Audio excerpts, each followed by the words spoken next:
That's not my real. That's not my real who voice for real. Who? Who? All I know is, okay, I will say this. I will say that, I will say that, um, I will say that after watching the full live of my colleague, I will most definitely say that the detective clearly said that the two YSL members that he identified surrendered. Who was in a white Camaro? No one seems to know. Who was in a white Camaro? Because the tour bus driver couldn't identify the ones that was in a white Camaro. The tour bus drivers could not identify any person that was in a vehicle that was shooting at the bus because he was traumatized, but he was trying to stay calm. So he didn't even identify a face. He didn't even identify anything. All we know is there was a car with identified people in there. He said that DK surrendered his weapon. He said that who else surrendered their weapon? Aquarius or whatever surrendered or just backed away from the ruckus that was going on just because he identified him. He knew the last four digits of his social security number, supposedly, but I just find that odd because how long was you looking at him to where you identified the last four of his social? What other crime do you have him connected to? And when people go to digging and trying to make their story look legit, like even off what I'm speaking now, it's still gonna come back and bite you in the ass. Like even his police report, when was it created? When was it established? And with the technology of AI, where there's voice recognition and face recognition and there's ghostwriters, how do you know who wrote what, when, and where, right? Knowingly or unknowingly. But one thing we do know about the DA Fannie Willis, Miss Willis book, is if she did not write it, she did not contest it either. If she didn't have time to read it, to contest, that's one thing because she had so much going on, but it was still things wrote. Did she ever get time to write, to read what she wrote? I don't know if she did or not. But I'm just saying, when you have a ghostwriter, are you paying that ghostwriter? And don't act like you didn't know that the person was making this song, that this person wrote this song after you have made millions off of it. You know, that's for, people that try to not give people credit for writing when they deserve credit. That part. Yeah, you stole that. If you made money off somebody that you just chose to write your song or a song you just chose to pick up, you need to pay that person their money. Period. Ghostwriter or not. Fuck that. You sung it and you made money off of it and you know who wrote it. Give them their part. Period. So we're gonna go on and go forth and just say if Miss Fannie Willis never got around to reading this book that she was approached with during her trial, during her being responsible for misappropriating funds, and I still stand on what I agree with at the initial point. Miss Fannie Willis have people that work under her, and because there is a budget, as she did say today in her speech, she's not responsible for how the sheriffs keep the jail. But as a lawyer and being and being a person of biasness and being impartial, even though you have a large amount of cases, you still should want to kind of see what's going on in your jails. If I'm wrong, I'll be wrong. But because everything has to be within its jurisdiction, right? Okay, we'll take that. But if you know there's a problem, like if there's a problem in the education system and you're the district attorney, you want these kids to do what's right. You understand these kids get harsh time for crime while other political figures get away with 4 months versus a child that's just coming up or a young adult coming up in their 30s, in their 20s or their late 30s that get slammed with some hard time that's unjust because a political figure can go and kill people and still have like 6 months of jail time. Yes, we do agree that there's some injustice within the time evaluation within the justice system, as well as there are jails with bed bugs. There are jails that feel like because a certain person is guilty of a certain crime like child molestation, like they can just be, you know what I'm saying, off, which I hate child molestation, you know what I'm saying, and I feel like, hey, that ain't right. But at the same time, how are these individuals being protected at the end of the day? And Miss Fannie Willis said today that she feel like, you know, that's within the funding that they give the police officers because they don't have money to pay extra staff. And not only do they don't have money to pay extra staff, they don't have people willing to work for some shit like that. Yeah, at the same darn time. So, yeah, whether I don't, if that's not her jurisdiction, we can't make it her jurisdiction at the end of the day, is what I'm saying. But it is a problem that need to be addressed, you know, with the representatives of Georgia instead of just putting it on her. You know, how about consulting who's really responsible for that jurisdiction at the end of the day? And as my colleague said, there's really no law that says that what's in Georgia County can be in Fulton County. But then if we look higher, that's like them saying state can't deal with federal and federal can't deal with state, which I feel like when it comes to people's rights, when it comes to oppression, when it comes to suppression, that is a federal regulation because at the end of the day, you know, we all stay in this United States of America. Therefore, we need just laws, liberty, and justice for all. Even if the state has a leader, has a governor that's an oppressor and that's racist, we need to be able to go to somewhere higher. You know, even as the Supreme Court is the highest court of the land. So if they let injustice happen, that means injustice can happen all down to the states.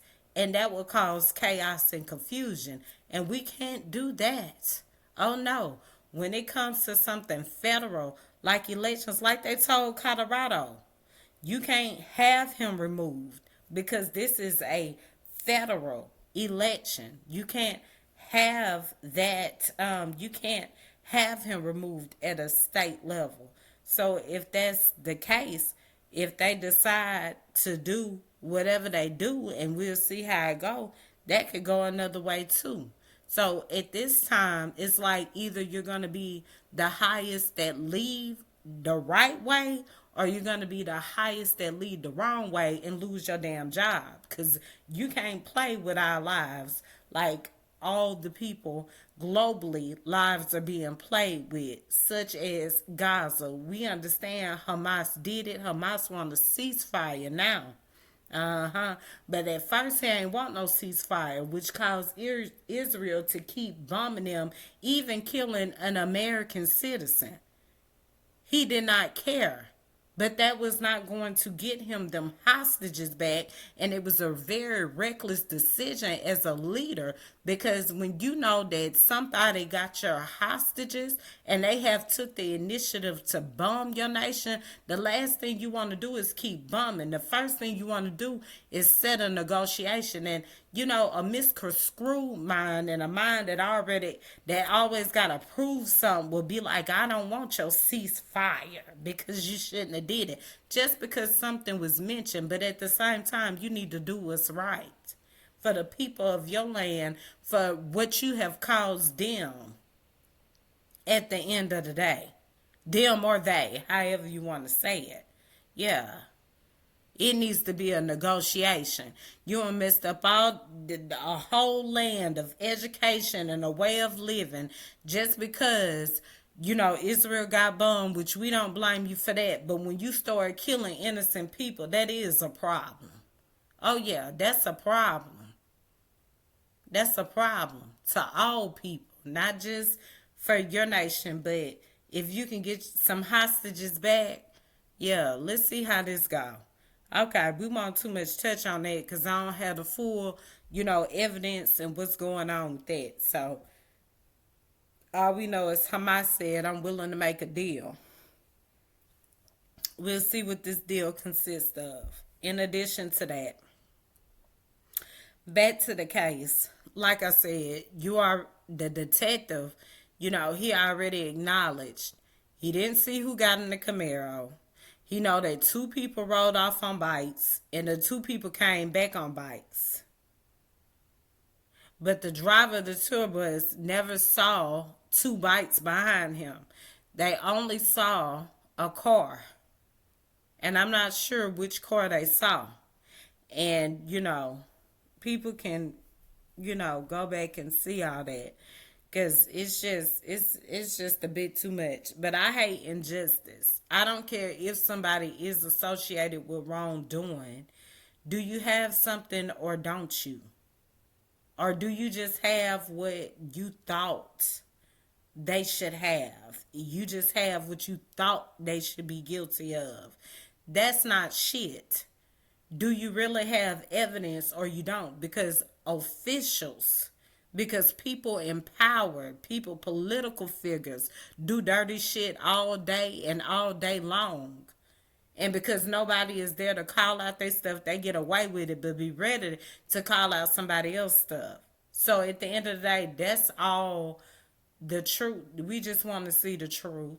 Because at the end of the day, all lives matter. At the end of the day, whether it's someone professionally and politically or someone from the streets just trying to make it, either way it go, all lives matter at the end of the day. And injustice is injustice at the end of the day, whether people like it or not. I don't care how wrong, somebody has been. Do you have evidence or you do not? So speaking of, Judge Merchan most definitely said today that he did not want to lock up former President Donald Trump because he feels like he was a former president, and I have more respect for you than you even have for yourself. I just hate to see you be locked up even as a former president and could possibly still be the next president if people don't get off their ass and go vote. But I'm telling you right now, if you want freedom and democracy and you want rights, you better go vote, because former President Donald Trump has already expressed that he praises Hamas, he praises Hitler. You know what I'm saying? And he praised Putin, and all of them, are oppressors and suppressors. So if you don't go vote, you just saying that it's okay. Don't sit your ass at home this year. You better get your ass out and vote. I don't give a damn. At least you was trying or something to cut a fool. If somebody tell you that you can't vote, you better be recording it and some more stuff. I'm just saying.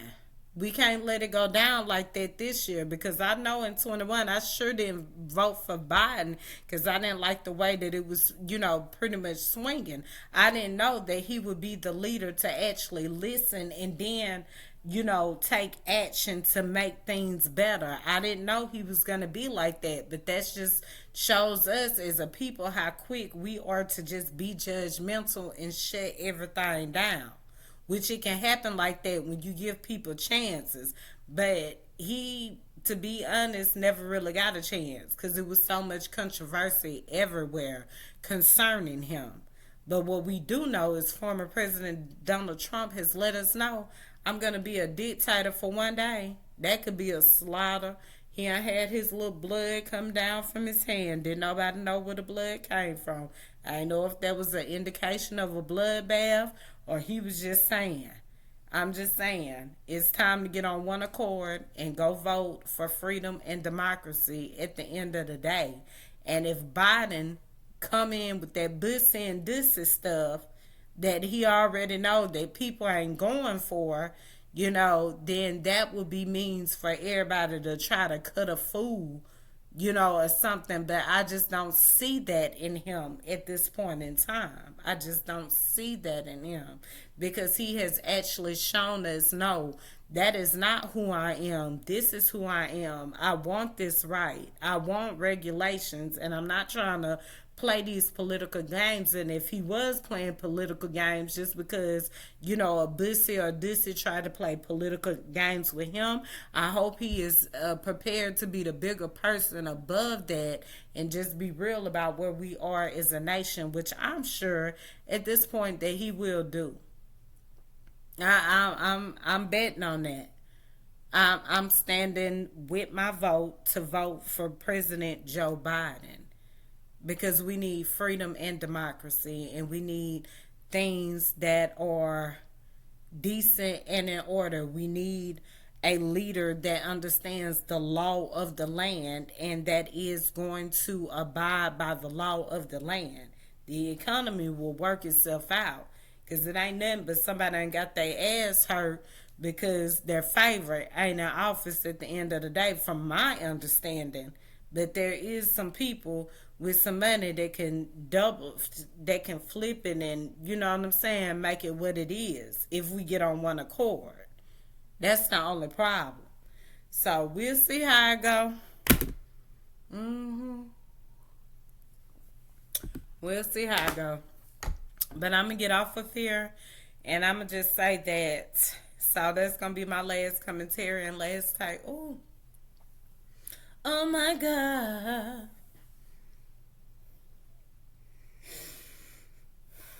No weapon. No weapon formed against me shall prosper. That's all I know. We rolling. Over here. For real. Do the right thing. Stay true. Be true. Stay out of trouble. Don't get into nobody else's mess. And keep respect for yourself and for others. Yeah, later.